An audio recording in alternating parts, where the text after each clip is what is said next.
Don't look at the clock, look at me. You came here enticed by a promise. The title told you, listen for 20 minutes as it's inevitable. It will happen. I see the hunger in your eyes. It's not hunger for bread, it's hunger for miracles. You came as spiritual beggars, hoping that I, or this speech, or some hidden secret would give you a magic pill to cure the pain of your current reality. What foolishness! Do you think the inevitable is an event that falls from the sky like rain on dry ground? Do you think 20 minutes of audio can change the script of an entire lifetime of victimization? Yes, they can, but not through the magic you expect. Not because something external will change, but because something within will die so that the new can be born. Listen to what I'm about to tell you, and listen with your spirit, not with these carnal ears that only hear noise. The world out there, that world of bills, diagnoses, loneliness, and failure that you so greatly fear, is dead. It has no life of its own. It is a corpse that you animate day after day with the breath of your own attention. You are fighting shadows. You are yelling at the mirror, demanding that the reflection smile while your own face is contorted in anguish. The inevitable you seek already exists, but it is not in the future. The future is a fool's illusion. Everything is now. Creation is finished. What you call destiny is nothing more than the automatic, impersonal, and mathematical consequence of the state of consciousness you inhabit this very second. I am not here to teach you how to get things. I am here to give you a slap of reality, to wake you from this deep coma where you have forgotten that you are the creators. You treat the law of assumption like a lottery, hoping to win. There is no luck.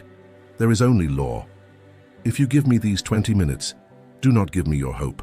Hope is weak, hope admits doubt.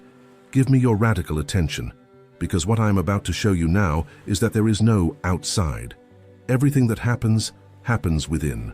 And if you have the courage, the blatant audacity to accept this, then and only then, what you desire will become as inevitable as the sunrise. Are you ready to let the old man die? Then open the ears of understanding. The silence begins now. You walk the earth as slaves, chained not by iron but by your own 5 senses. You are idolaters of the worst kind, bending your knees before reality and calling facts God. But I tell you, facts have no power whatsoever over the awakened man. The first and most vital lesson you must engrave with an iron will upon your souls is this: to live the law, you must learn to die to the visible world. There is no middle ground. Either you believe what you imagine or you believe what you see. Scripture gave you the perfect instruction, but you, in your literal blindness, missed it.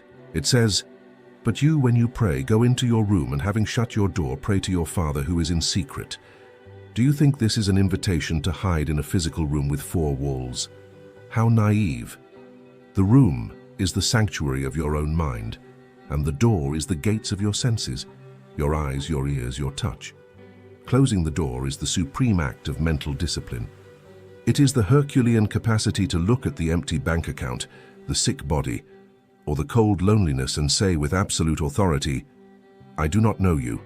You are a lie. You are merely the echo of a dead past." As long as the door of your senses remains open, the world outside will invade your sanctuary like a thief, stealing your peace and dictating your state of mind. You say, "I believe." But as soon as you open your eyes, fear returns because the physical evidence has not instantly changed. This is not faith. This is worldly sanity, and worldly sanity is spiritual madness.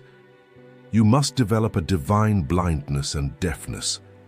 When your senses scream that it is impossible, you must shut the door with such violence that the noise of the world becomes absolute silence. In that silence, when the door is locked against the intrusion of the objective world, you find the Father. And who is the Father?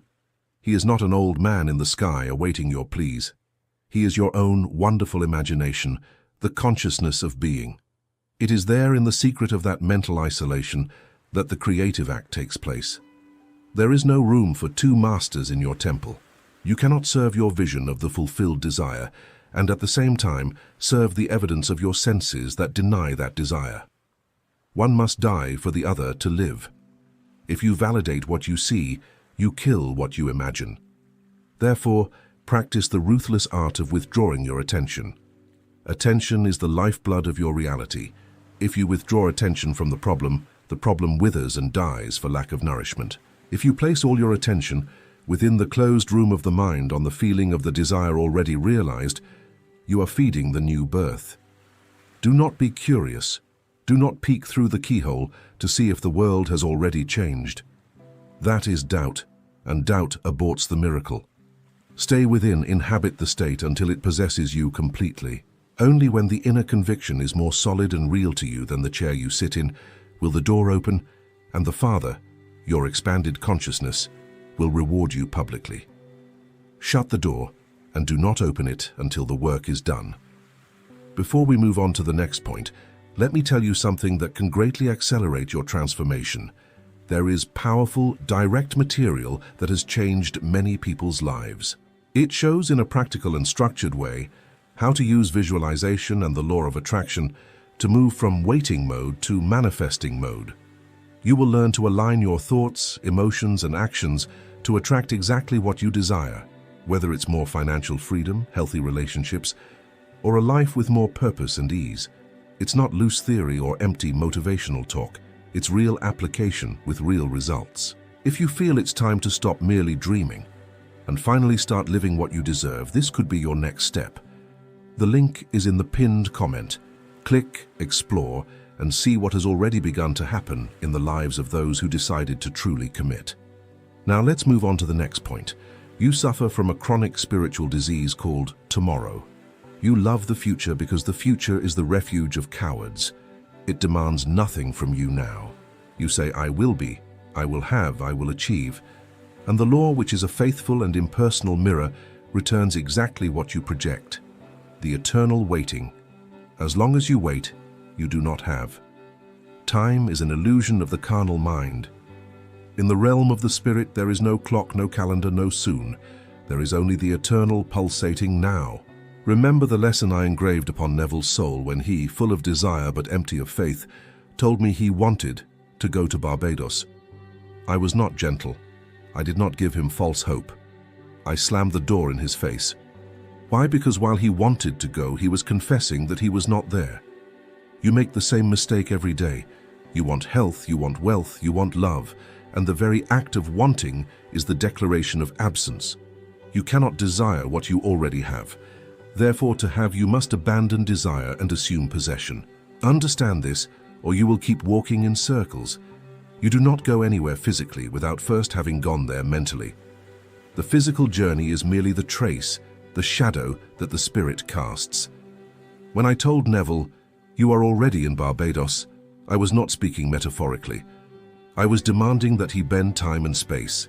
I was demanding that he walk the cold grey streets of New York, yet in his imagination, feel the tropical heat, smell the Caribbean Sea, and see the swaying palm trees.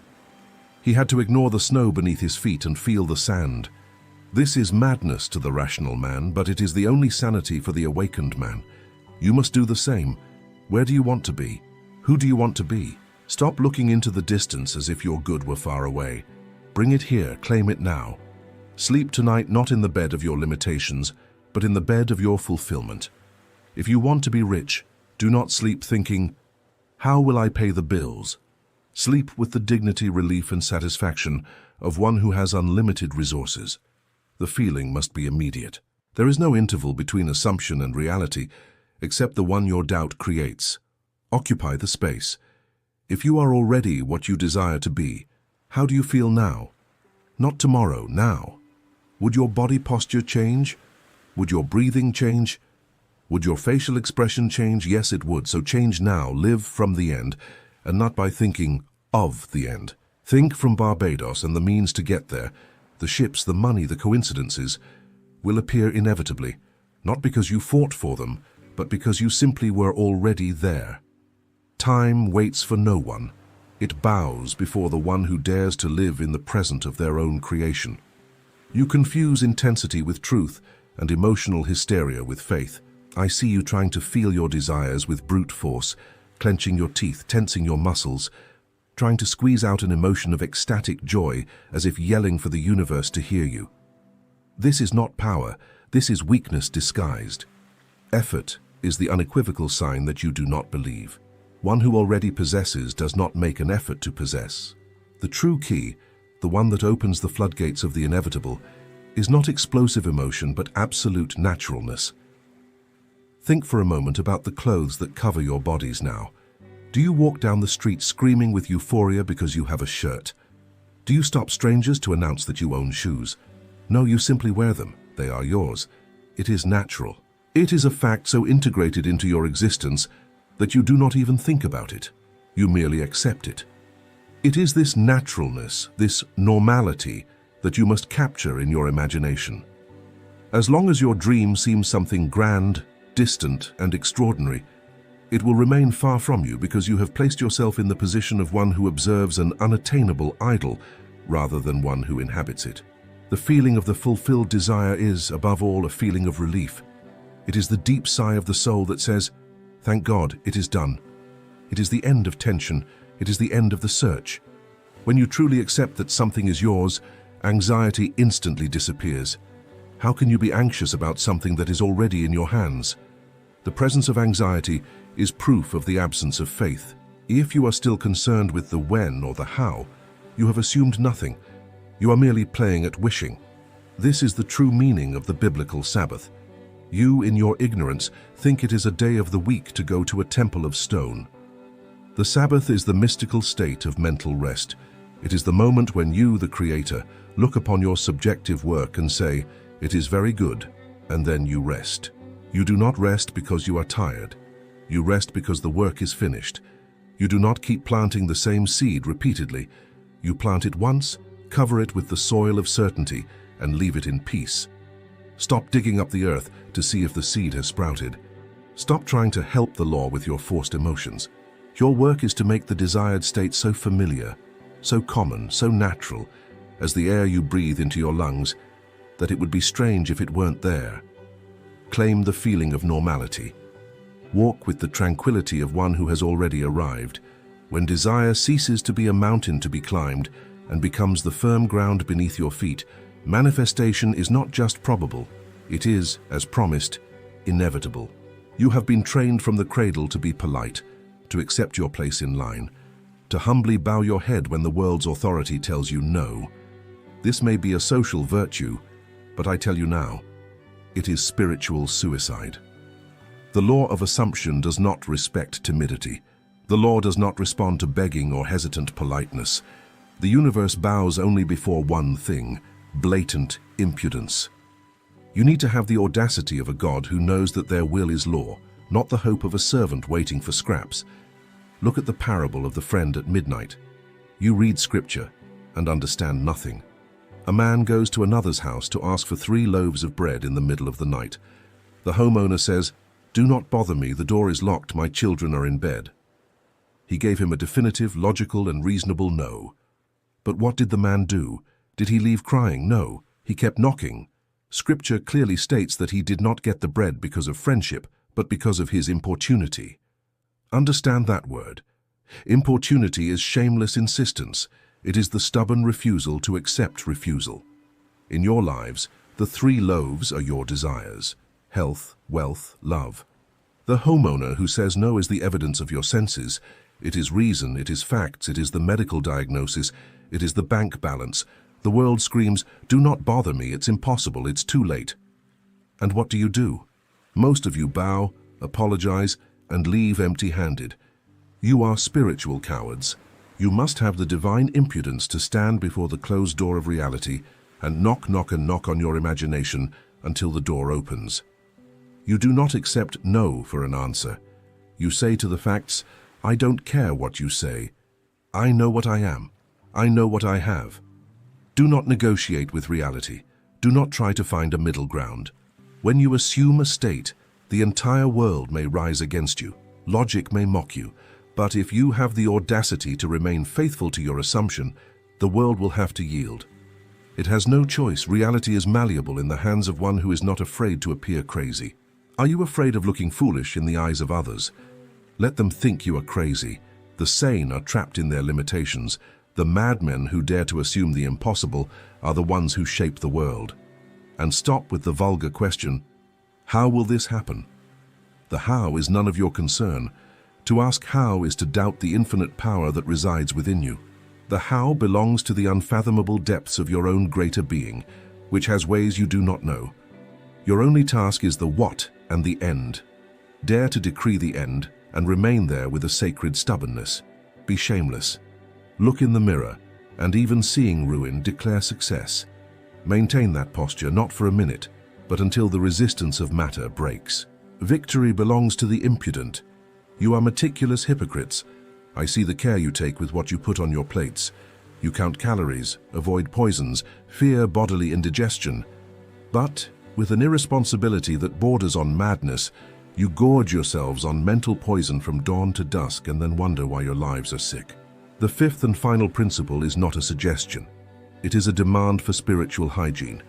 You need to enter into a rigorous mental fast.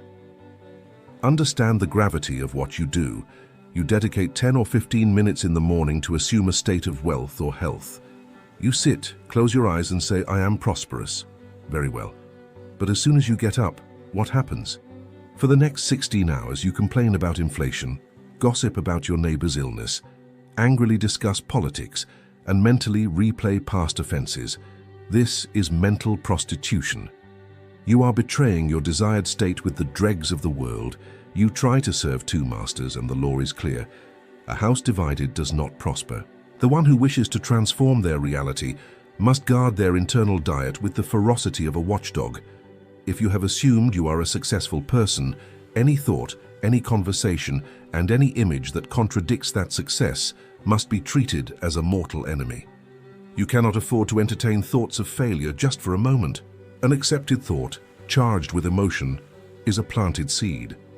You are planting weeds in the garden where you just sowed lilies, and then you cry because the garden is a mess.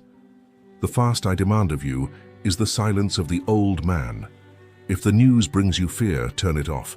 If a friend brings you only lamentations and reinforces your misery, silence yourself before them or distance yourself. Do not seek sympathy. Seeking sympathy for your problems is the quickest way to ensure they never leave. For by telling your sad story, you are writing it anew into the fabric of reality. Stop validating what you do not want to be through your internal and external chatter. True creation happens in the control of inner dialogue. What do you say to yourselves when no one is listening? That is where the battle is won or lost. If your inner conversation is not aligned with your fulfilled desire, your desire is merely a sterile daydream. You must starve problems. Withdraw the nourishment of attention. Do not argue. Do not try to prove you are right. Do not fight against negative thoughts. Simply let them die from lack of interest. Invest every ounce of your mental energy in maintaining the premise of your ideal. Silence about evil is the death of evil. Conversation focused on good is the resurrection of life. Silence the world and let only the voice of your greatness speak within you. Enough words. Theory fills the head, but it is practice that feeds the soul. You have heard the law. You know the principles. Now the abyss lies before you. On one side, a life of excuses, of almosts, of blaming the world outside.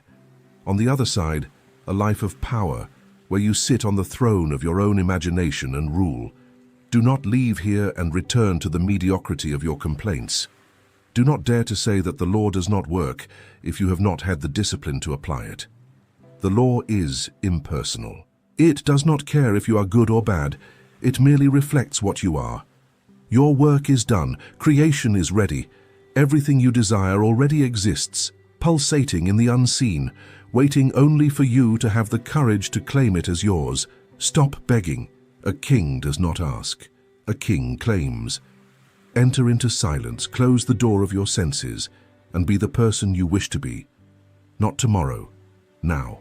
And if, despite everything I have said, your rational mind still asks for a map, a structure to guide your first hesitant steps into this new reality, I have left you something.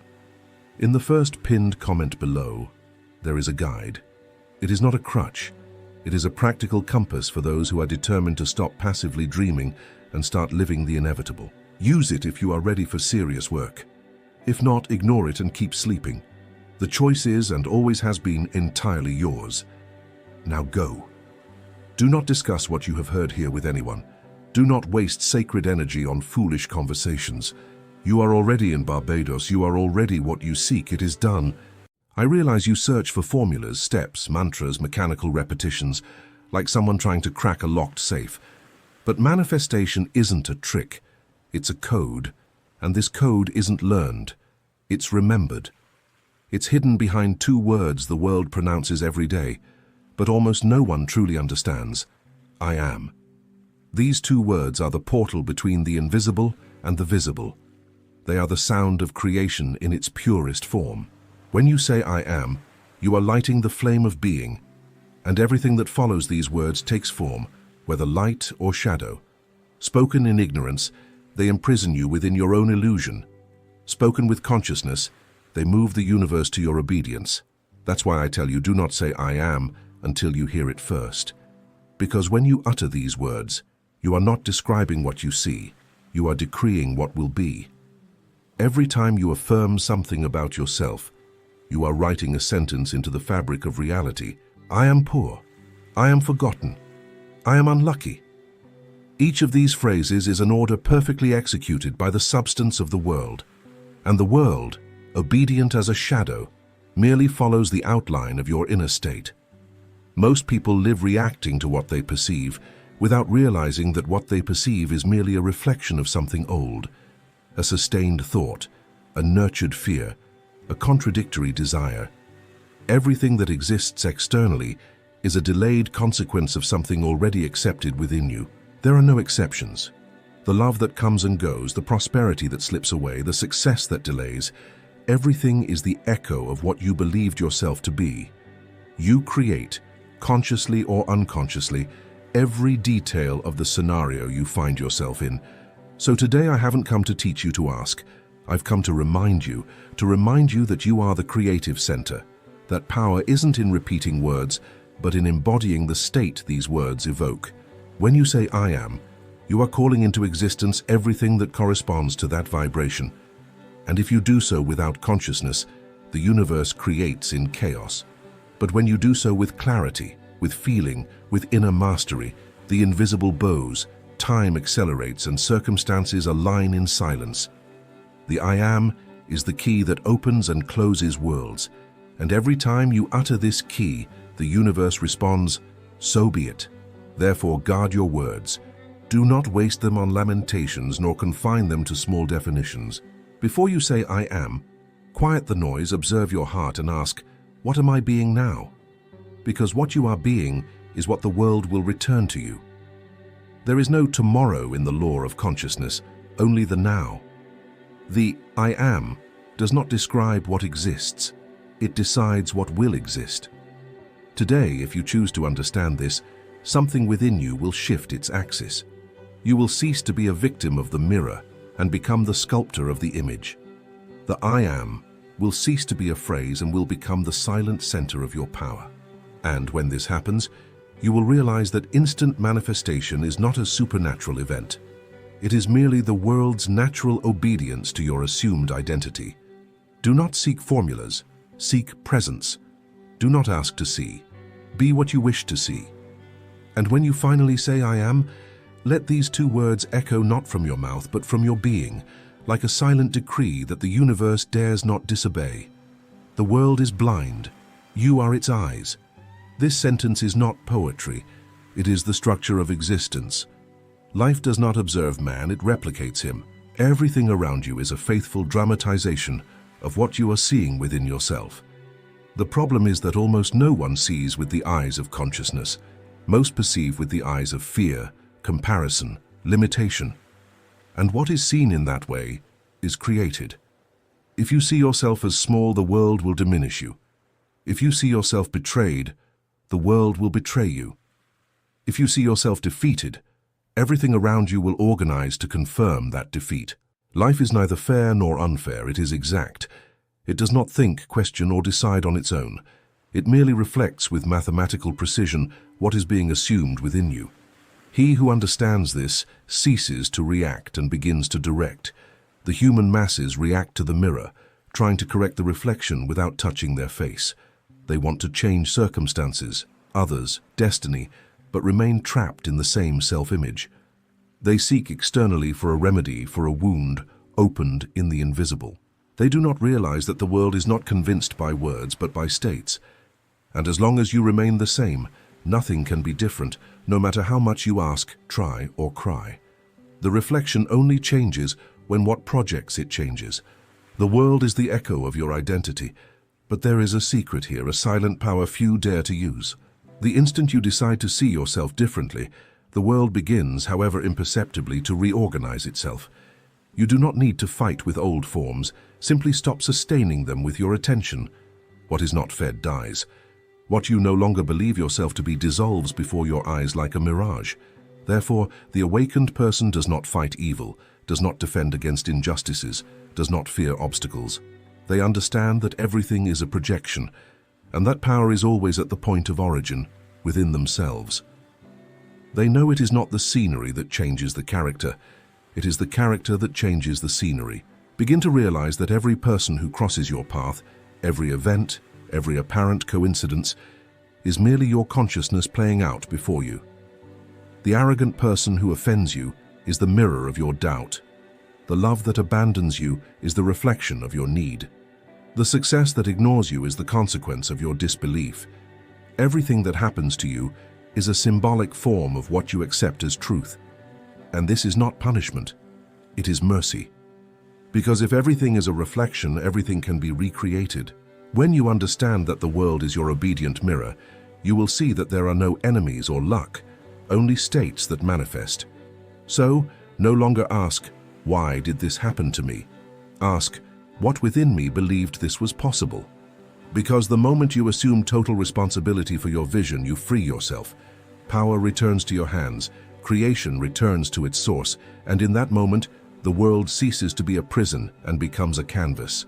From then on, every thought is a brush, every feeling a color, and every I am a form emerging on the stage of your experience. Therefore, do not wait for the world to see you first. See yourself. Do not ask it to understand you. Understand yourself. Stop saying, one day I will be, and be now, because life is blind, and if you do not guide it with inner vision, it will follow what it finds, your fear, your doubt, your old memory. But if you dare to see as one who already is, the world will have no choice but to reflect your greatness. Do not seek signs, be the sign. This is the difference between the person who creates and the person who waits. The former acts from inner certainty, the latter begs for external confirmations. Most people live looking at the sky, seeking some indication that things will finally change. A repeating number, a dream, a coincidence. But these signs create nothing. They merely follow the trail of an already assumed state. The universe does not speak to those who doubt. It obeys those who have already decided. What is called instant manifestation is not the world responding to you. It is the world bowing before a mind that has stopped asking, when? He who seeks signs is still confessing that he does not believe. He waits for something outside himself to convince him of what he himself should sustain. But the law does not work that way. While you wait to see in order to believe, life will keep you in that cycle, like an infinite hall of mirrors reflecting your indecision. Nothing moves until you become the fixed point, the central sign, the living symbol of what you desire. What the ancients called faith was not hope. It was posture. Faith is not waiting for the sea to part. It is walking on it as one who already knows the ground will support them. When the invisible becomes more real than the visible world is forced to bend. This is not magic. It is hierarchy. The invisible is the mold, the visible, the result. The common person tries to manipulate the result, changes jobs, changes cities, changes people, but remains the same within themselves. The awakened one, on the contrary, changes the mold. They close their eyes and live the state before the state takes form.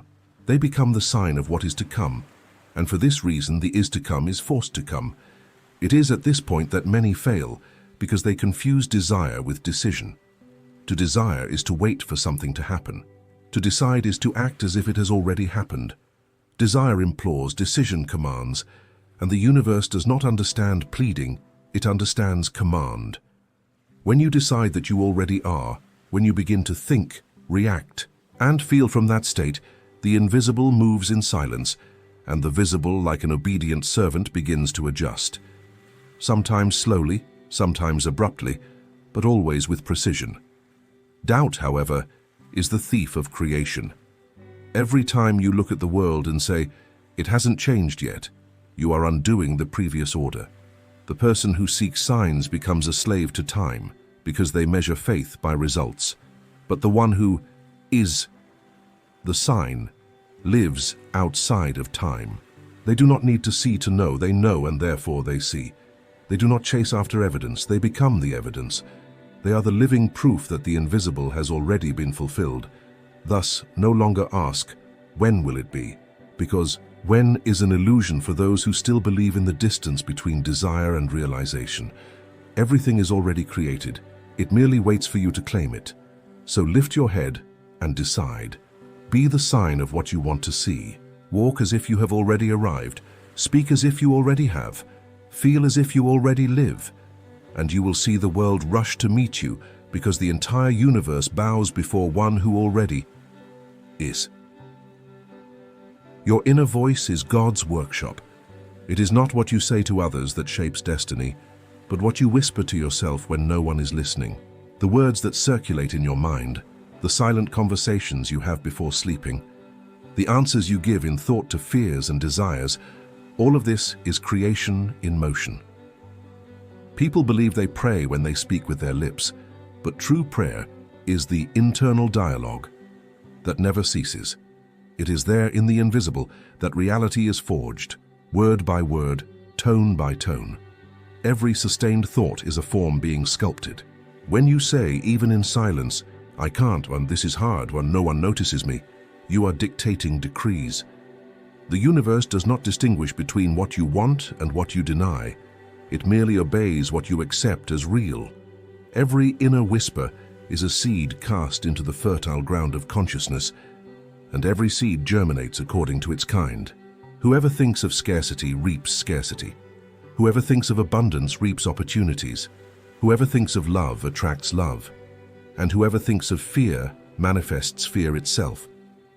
This is why most people create what they do not desire, because they do not guard the sound of their own mind. They spend the day saying, "I want this," but spend the night saying, "What if it doesn't work out?" The universe does not respond to desire. It responds to conviction. And conviction is measured by what you say to yourself when the world is silent. There is no deceiving the law, because it operates on the frequency of your being, not on your words. The awakened person understands that inner dialogue is the true temple of creation. It is there that they decide the tone of everything that is to come. Therefore, they speak to themselves as one speaks to the Creator himself, because they are. They do not allow themselves fearful answers. They do not repeat phrases of doubt. They transform every thought into a decree, every mental image into an order.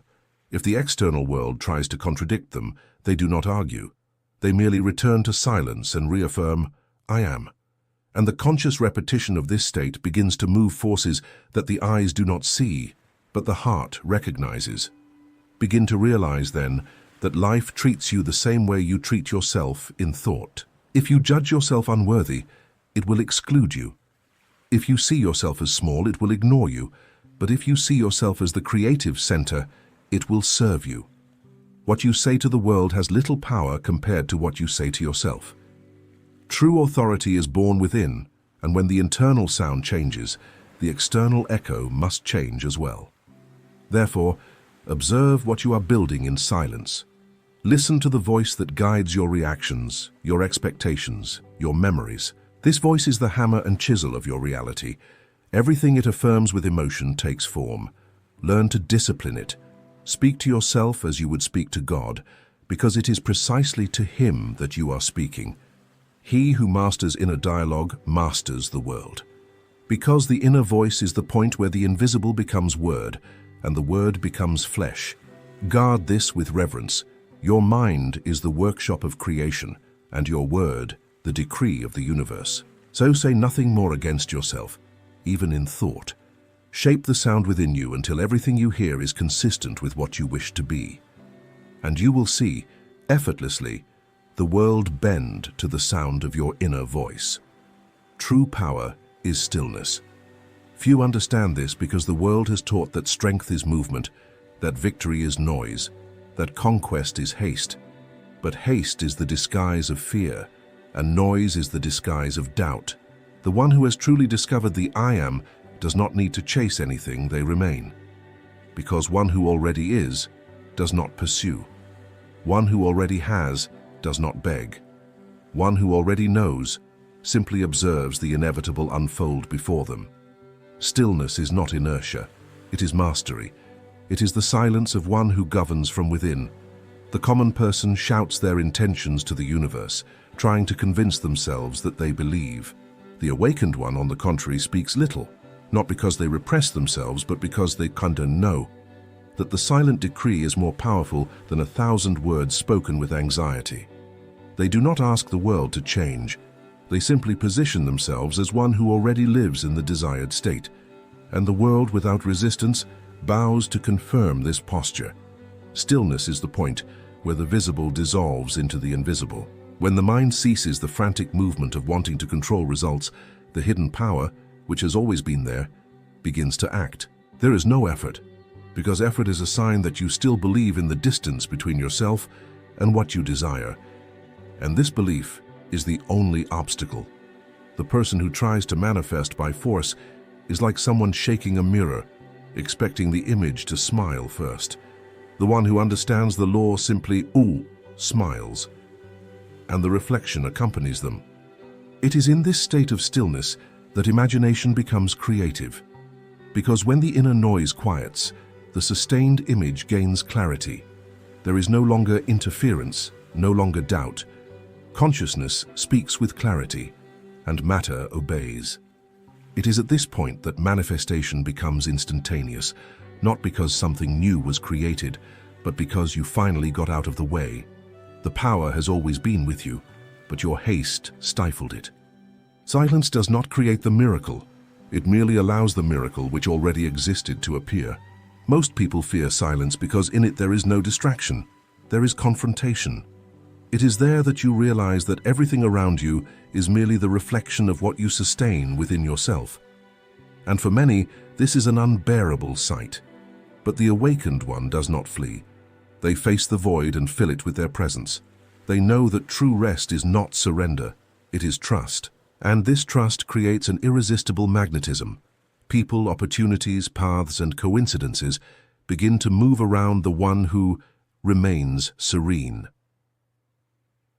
Stillness is the throne of the I am. It is the place where the king does not need to prove they reign. They simply are.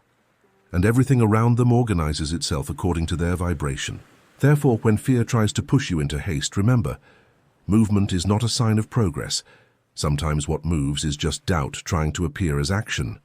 Learn to remain. Learn to quiet the inner noise that says, not yet.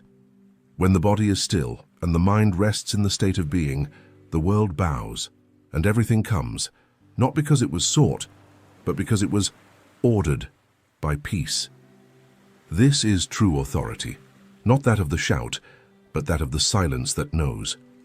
And when a person reaches this point, they cease to act to create and begin to exist as the creation already completed.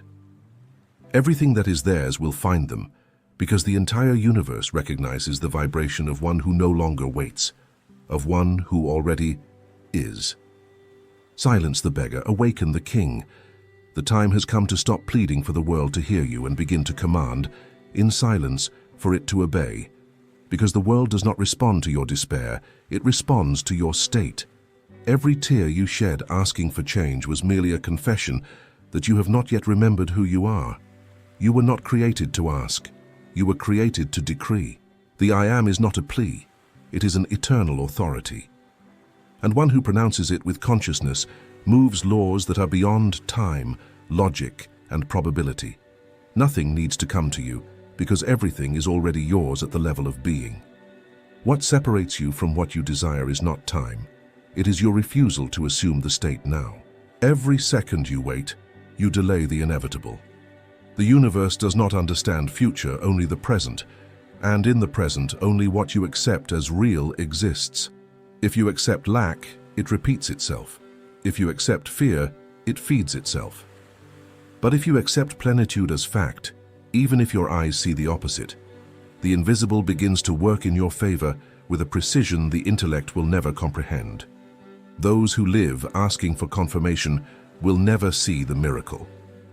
Because the miracle does not happen later. It reveals itself when one ceases movement and how becomes weak out what they sought. When you say I am without hesitation, without effort, with the serenity of one who knows, the entire world begins to adjust to reflect that decree. And there is no power, person, or obstacle capable of preventing the fulfillment of what has been assumed with total conviction. The beggar lives looking at the sky, waiting for something to fall. The king knows that the sky is within them. They do not wait for the sun to rise. They shine first, acquiescent, and the universe, which is merely a mirror, lights up in response. This is what humanity has forgotten. Power is not in praying for change, but in embodying change. So, from now on, let every word of yours be measured, every thought observed, every feeling chosen. No longer say I am unconsciously, like one reacting to pain or fear. Say I am with the calmness of one who commands. Say it as one who knows that the forces of the universe bow before awakened consciousness, because one who truly pronounces I am does not create the future. They reveal the eternal present of their being. And when you reach this point, there will be no more struggle, no more seeking, no more waiting. There will only be presence. The world will be your reflection, and you the reflection of God. So silence the beggar, awaken the king, and let your silence command what words could never achieve. For centuries, humankind lived as a servant before money. They knelt before it, believing it to be a mysterious, capricious force, distributed only to the chosen few. Some feared it as a cruel god, others pursued it as a distant lover.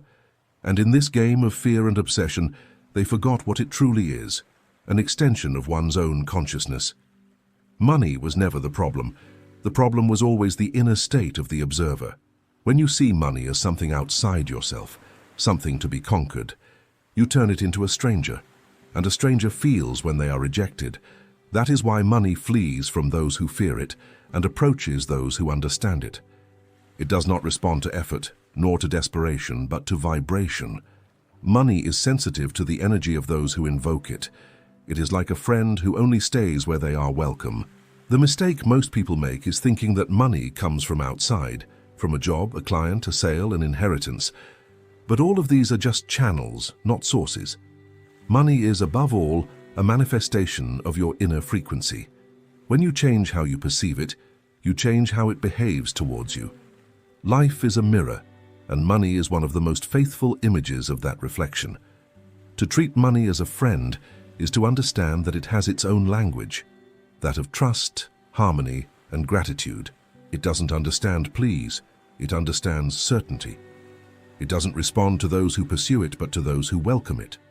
The energy of money flows to where there is peace concerning it, and retracts where there is resistance. When you treat it with love, respect, and naturalness, it ceases to be an object of desire and becomes a living presence, a silent ally that responds to your inner vibration.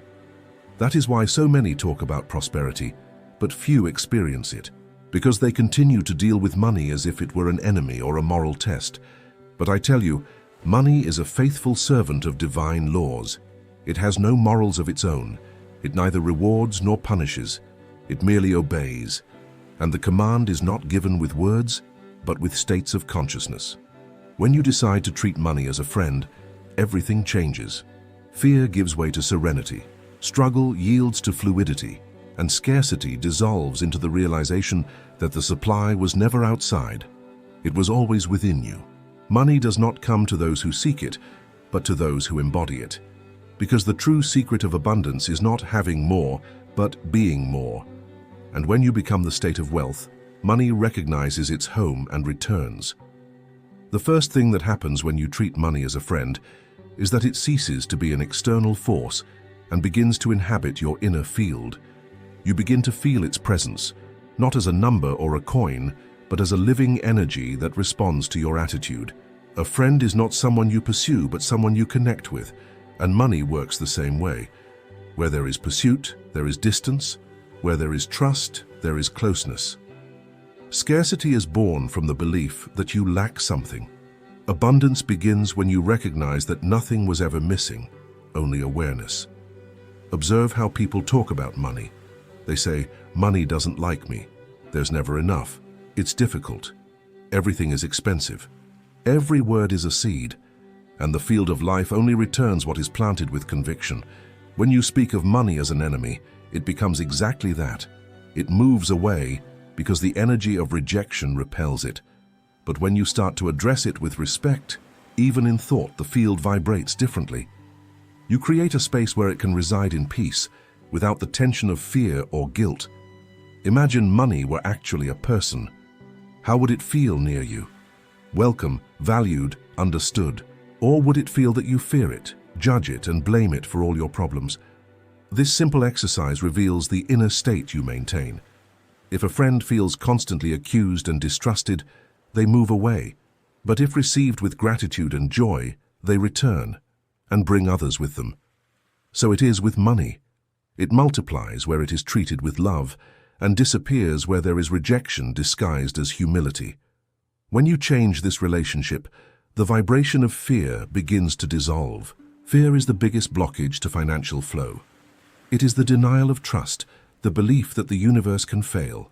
But money is just one of the ways divine intelligence manifests, and this intelligence knows no lack.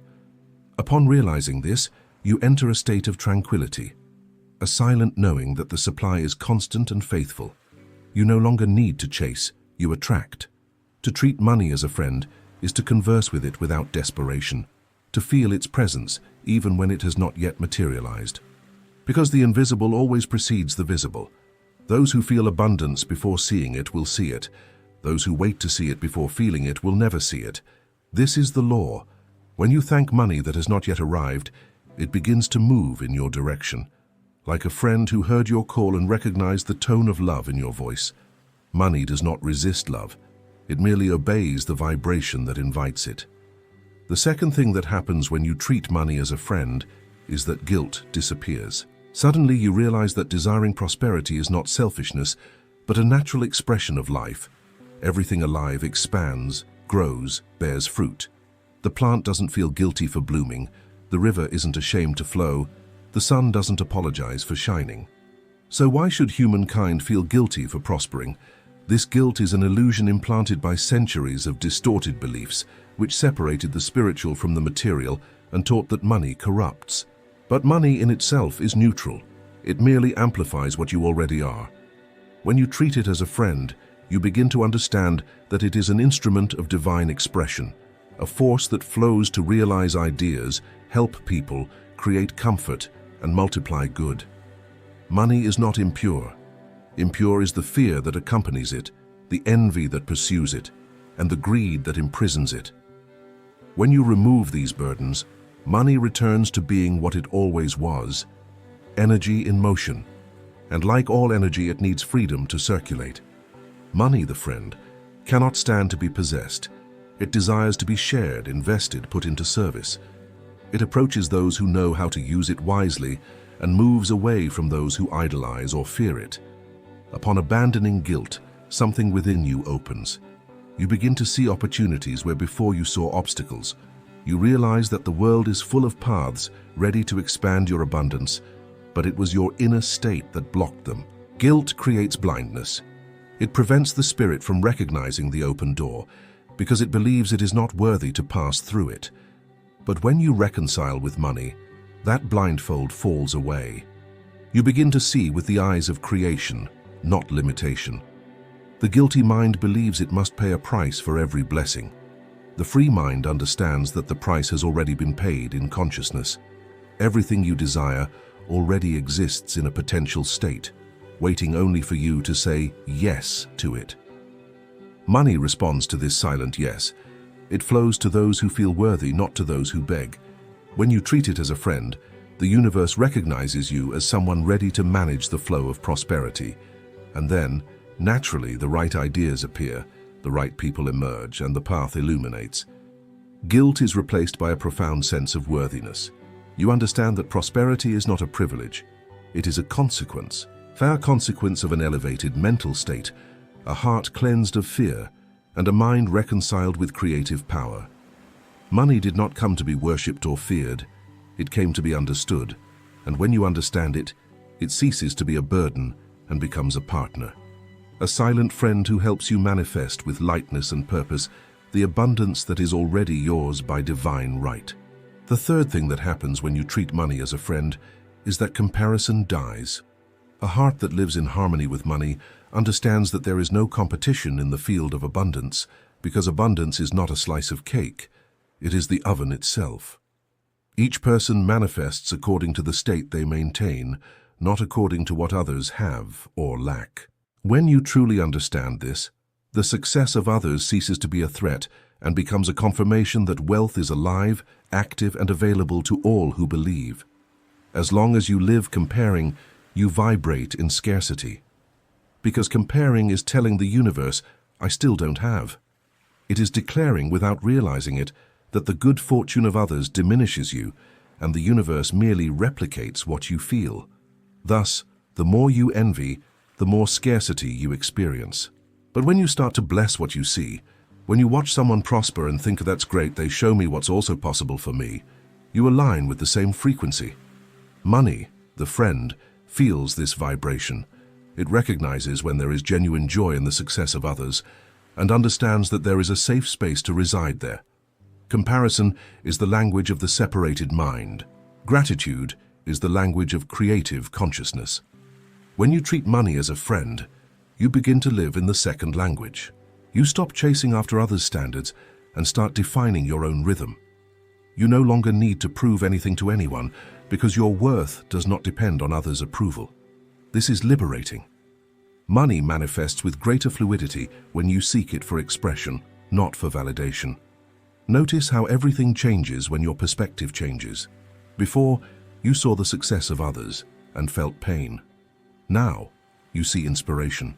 Before, you thought, they have it and I don't. Now you think, they show me what I can also create. This simple inversion changes your entire energetic field. Money is a sensitive energy. It moves towards joy and away from comparison. It wants to be where there is celebration, not resentment. To treat money as a friend is to learn to say thank you, even when someone earns more, lives better, or has something you don't yet have. Because by thanking, you affirm that good is collective, not exclusive. You stop competing and start co-creating. And life, which is a mirror, returns exactly that state. Cooperation, fluidity, mutual growth. When comparison dies, peace is born. And it is in this peace that money finds its dwelling. It no longer needs to fight to remain in your life because there is no more resistance. What was a dispute turns into communion. And abundance becomes the natural state of those who finally understood that the universe has no favorites, only reflections. The fourth thing that happens when you treat money as a friend is that external crises lose their power to control your peace.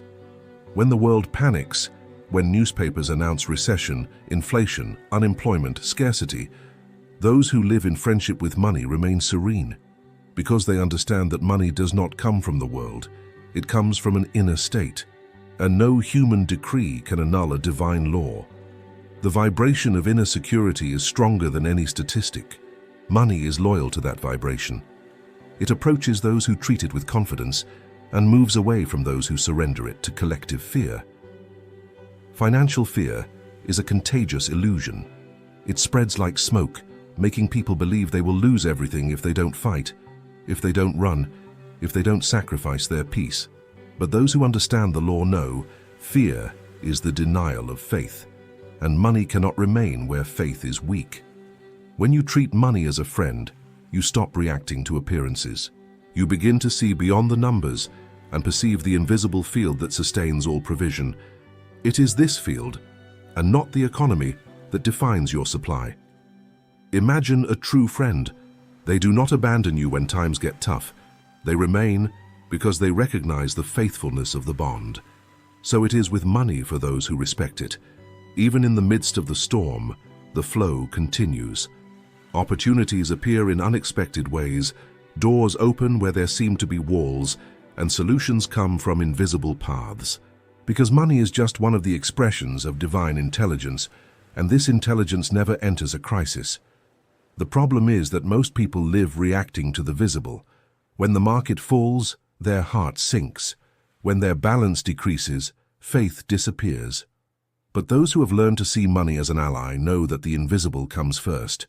They remain calm, trust, act inspired. This silent confidence has creative power. It causes the universe to reorganize circumstances, direct people, and attract resources to confirm the state maintained within. Visible reality always obeys the invisible vibration. To treat money as a friend during crises is to affirm, I do not depend on the world. The world depends on my consciousness.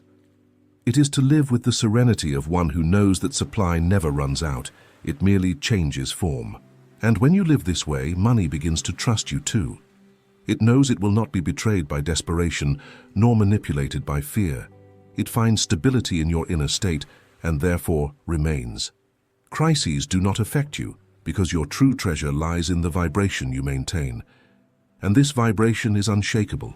Money obeys consciousness, not chaos, and the one who treats it with love and certainty crosses any storm as one crosses a mirror, unharmed, because they know that nothing external has power over one who remembers who they are.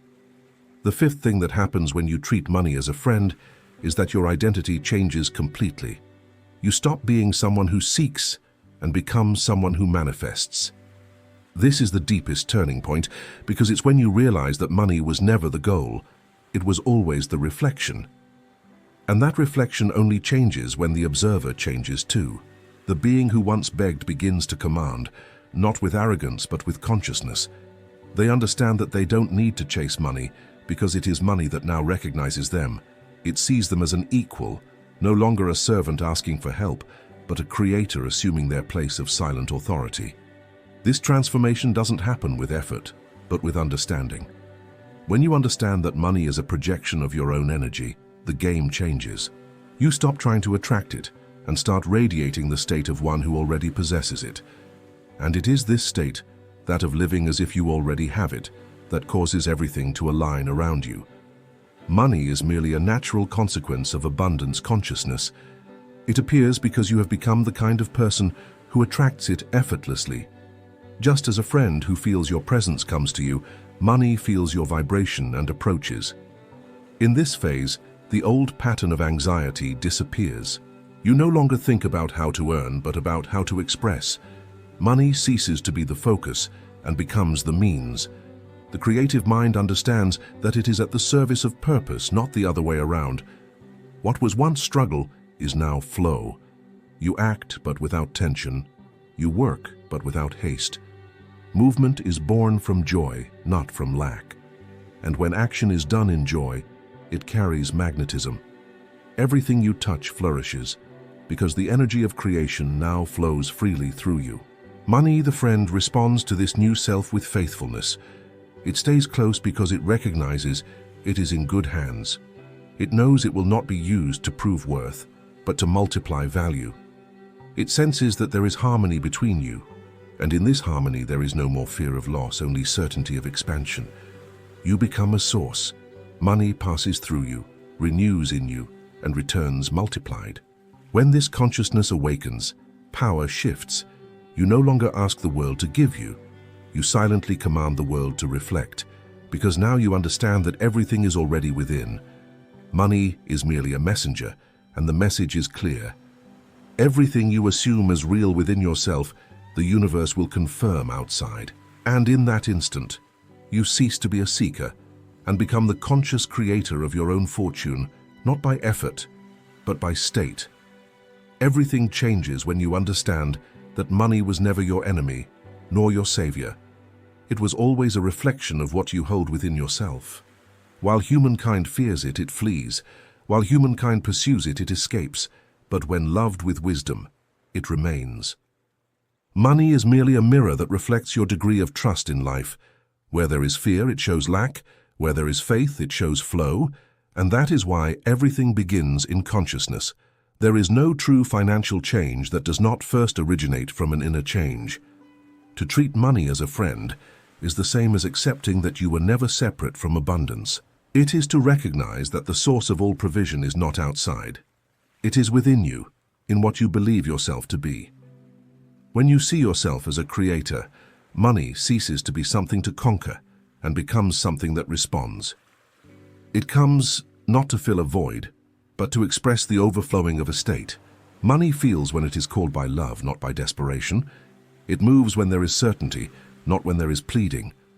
Therefore, from now on, abandon the posture of one who begs and assume that of one who commands, not with words, but with vibration. The Creator's command is silent, firm, and convinced.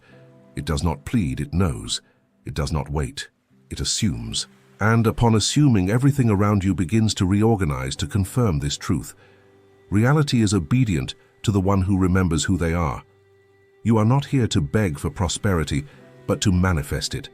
The universe is not a judge, it is a mirror, and the reflection it shows you will always be that of the state you maintain.